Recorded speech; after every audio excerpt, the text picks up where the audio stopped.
Pemirsa TVMU dimanapun Anda berada, kita kembali di Healthy Corner. Baik, Dr. Rudang. Jadi memang virus ini sangat istimewa. Iya. Karena sangat istimewa, maka kita juga mesti perlakukan istimewa juga ya untuk menghadangnya itu ya. Betul.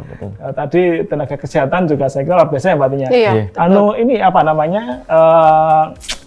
Menghadangnya ini gimana untuk menghadang corona yang super istimewa ini kalau di rumah sakit Mbak Ani? Kalau untuk menghadang corona, sebenarnya kita yang di nakes, yang di rumah sakit, puskesmas itu sebenarnya justru bantuan dari masyarakat itu, Mas Budi. Ya. Karena tanpa bantuan dari masyarakat, kita tetap akan kalah. Ya. Karena kan sekarang banyak. Jadi masyarakat harus paham lah ya. Paham. Masyarakat harus paham, harus jujur. Karena dengan jujurnya masyarakat itu akan membantu kita, sangat-sangat membantu. Ya itu. Kami kalau tidak jujur, akhirnya kita tidak bisa memutus rantai ini, penyebarannya. Karena gini, kalau seandainya pasien atau penderita masyarakat tidak jujur, kemudian penderita itu datang tiba-tiba ke tempat kita, ya, akhirnya dia menyebarkan, otomatis nakes pun hampir 100% akan tertular lah. Oke, ini menarik dok tentang penyebaran. Iya, kalau mamanya nakesnya tertular, kemudian kita juga tidak tahu siapa di penderita yang datang ke kita dengan menularkan, akhirnya nakesnya pun akan menularkan. Iya, jadi sebenarnya kan ini sudah terjadi ya. Sebenarnya kunci utamanya itu malah garda depannya itu kalau saya malah masyarakat ya. Dengan kejujurannya itulah yang akhirnya bisa membantu para tenaga kesehatan itu untuk memutus rantai penyebaran. Oke, Dokter Rudang, tentang penyebaran tadi, seperti yang disampaikan Mbak Atmi bahwa sudah demikian masifnya penyebaran ya, apalagi kemudian banyak masyarakat yang tidak terlalu terbuka untuk menyampaikan bahwa yang bersangkutan punya riwayat perjalanan dari mana, dengan gejala COVID, kontak dengan siapa, apalagi sekarang sudah transmisi lokal misalnya, terutama misalnya tadi kayak penumpang travel atau mungkin yang ngetren lagi belanja di Indogrosir, itu dan yang lain-lain ya, itu di beberapa daerah pasti punya hal yang demikian. Sebenarnya penyebaran virus corona ini seperti apa dok? Ya, tadi sudah saya singgung sedikit ya, bahwasanya penyebarannya bisa melalui droplet, percikan ludah, dan juga dengan kontak. Jadi sampai saat ini tetap pada kondisi droplet ya? Droplet ya.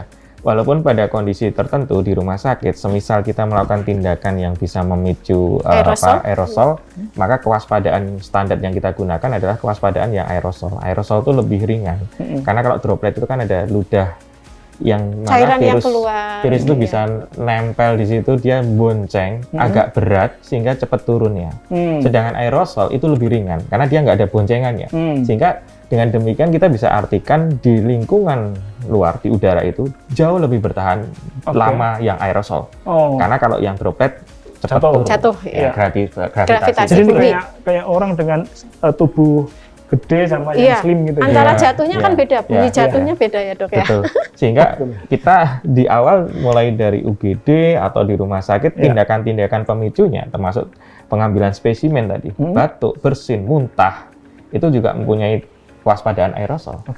Begitu juga pasang nebulizer untuk asma yang asap itu juga nebulizer, intubasi pasang untuk pasien-pasien yang menggunakan ventilator juga pemicu aerosol. Dengan demikian kewaspadaan kita tingkatkan. Oleh karena itu yang penting begini Mas Budi, kapan kita menggunakan APD secara rasional.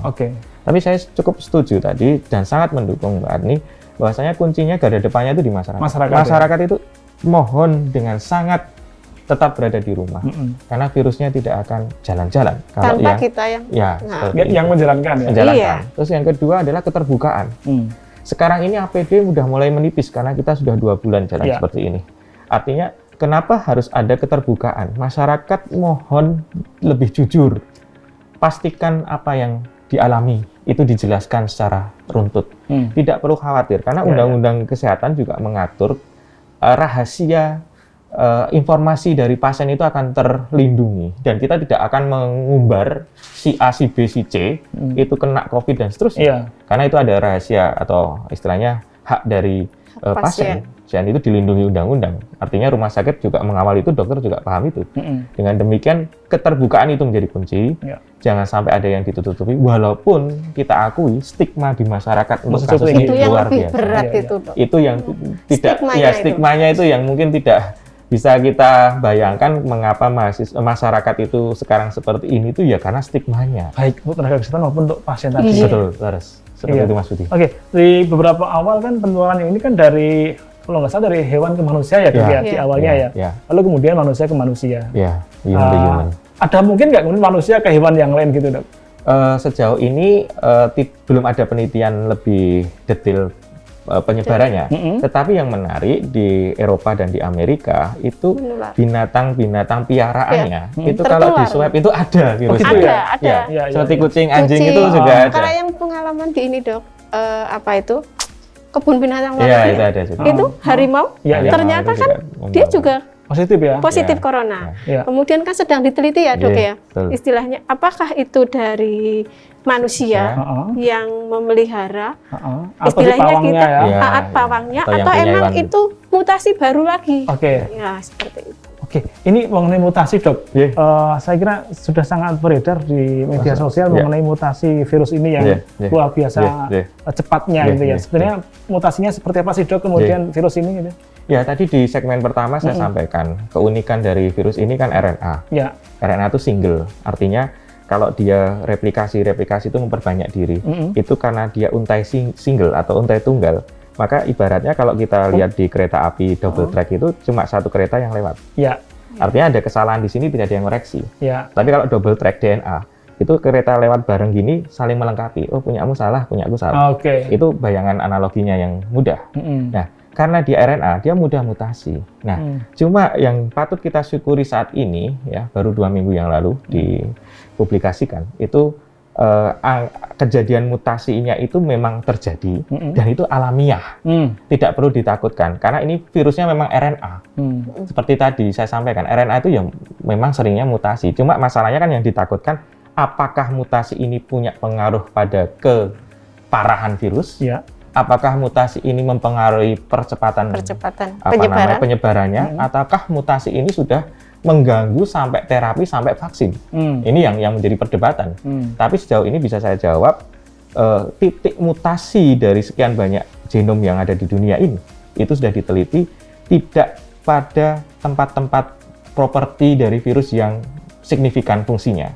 Artinya tidak begitu signifikan. Istilahnya antara saya habis gondrong terus kemudian saya potong rambut gundul, itu kan nggak ngefek watak dan karakter saya. Orang masih bisa mengenali saya dengan karakter yang ada di saya. Tetapi kalau mutasi itu betul-betul membuat virus itu berubah total atau menjadi 2 virus yang baru, itu yang kita khawatirkan. Tetapi sejauh ini hanya di properti yang tidak mempunyai unsur signifikan saja dan angkanya sangat kecil sehingga saya pribadi tidak begitu mengkhawatirkan untuk terjadinya mutasi ini. Dari sisi lain, secara alami karena dia virus RNA itu mudah terjadi mutasi. Bawaan oroknya itu mudah terjadi mutasi dibanding DNA virus.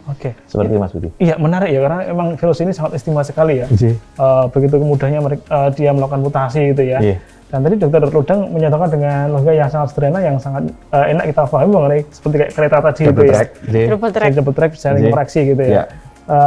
Mbak Adni, kalau kita kemudian lihat di rumah sakit ya bahwa virus ini gampang mutasi atau dalam kehidupan yang keluarga lah, kalau kemudian karena Mbak Adni tentu sudah berkeluarga, Mbak Adni punya hewan peliharaan?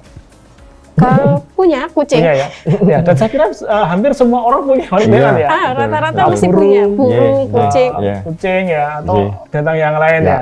Betul. Nah, kalau tadi Dr. Ludang menyampaikan bahwa bisa jadi kemudian beberapa binatang yang selama ini di rumah, di peliharaan itu juga terpapar. Nah, berarti besar sekali kemudian virus ini penyebarannya dan kemungkinan juga bagaimana menyebarkan kepada hewan-hewan peliharaan kita. Kira-kira gimana cara mencegah yang demikian, Mbak Ani? Sebenarnya bagi keluarga yang mungkin saya sudah terinfeksi corona misalnya. Sebenarnya hampir sama. Apakah hewannya disuruh pakai masker gitu? Kalau ada yang membuat masker hewan mungkin begitu ya. Malah cantik ya hewannya ya. Untuk kucing gitu. Iya, untuk kucing gitu. Untuk kucing kan biasanya kucing, anjing gitu ya. Tapi sebenarnya hampir sama Pak Mas Budi pencegahannya antara manusia ke hewan karena emang dibilang itu tidak akan menularkan lagi ke hewan, tapi buktinya juga sudah ada ya dok ya. Ditemukan gitu. Ditemukan tapi gitu. Tapi memang belum valid apakah benar dari manusia ke hewan. Jadi pencegahannya hampir sama. Setiap kita mau istilahnya megang piaraan kita, tetap melakukan sebelum dan sesudah. Jadi perlakuannya sama aja, karena seperti yang dokter Ludang sampaikan, bahwa virus itu hidup di makhluk hidup. Nah, hewan kucing itu kan termasuk makhluk hidup. Jadi sebenarnya kita berpikir simpel.